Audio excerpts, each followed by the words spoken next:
మొట్టమొదట తెలంగాణ ప్రజల మీద మరణ శాసనము రాసింది చంద్రశేఖరరావు గారు, హరీష్ రావు గారు బాధ్యత చేపట్టిన తర్వాత 811లో మాకు 490 టీఎంసీలు ఇవ్వవలసిందే అని కేంద్ర ప్రభుత్వం దగ్గర వాదించాల్సిన చంద్రశేఖరరావు గారు మన హక్కులను ఆంధ్రప్రదేశ్కి శాశ్వతంగా తాకట్టు పెట్టి సంతకం 2015లో పెట్టడం జరిగింది అధ్యక్ష.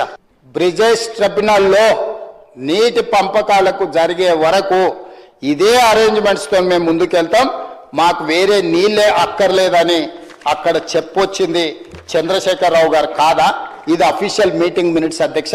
ఇది ఎవరో పార్టీ ఆఫీసులోనో ఏ పేపర్లోనో రాసిన పేపర్లు నేను కోట్ చేస్తలేను అధ్యక్ష. రేవంత్ రెడ్డి అనే వ్యక్తి ఒక అబద్ధాన్ని ఎంత నిస్సిగ్గుగా, నిర్లజ్జగా, ఎంత అబద్ధాలు మాట్లాడడంలో ఎంత దిట్టనో దీన్ని చూస్తే అర్థమవుతుంది. ఇక్కడ చూడండి మీరు, he stated that the working arrangement between both the states are still continuing and until unless water sharing is finalized by the tribunal under section 3 of ISRWD Act 1956 and idike happened, the question of notification of jurisdiction of board should not arise. Full stop ikkada undi. ఆయన చెప్పింది కామ దగ్గర ఆయన చెప్పింది కేసీఆర్ గారు చెప్పింది ప్రాజెక్టులు కేఆర్ఎంబీకి అప్పజింపే ప్రశ్నే ఉత్పన్నం కాదు అని చెప్తే దీనికి ఇక్కడి నుంచి ఇక్కడికి కలుపుతాడు. ఇది అయిపోయింది ఇంకేడికి పోయిండు, 1956 అయిపోయింది ఇంకా కేసీఆర్ గారు థ్యాంక్స్ చెప్పిండు అంటాడు.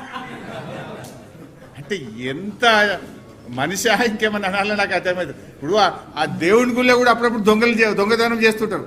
ఆ గుళ్ళో దొంగతనం చేసే దొంగకు కూడా కొంత నిజాయితీ ఉంటుంది. వాడు కూడా ఏదైనా మొక్కితే ఇంత మళ్ళా హుండీలు వేస్తాడు పోయి, లేకపోతే దేవుడికి మొక్కి తప్పైంది నేను దొంగతనం చేస్తున్నాను దేవుడిని ప్రార్థించేస్తాడు, వీడు అంతకంటే హీనమున్నాడు.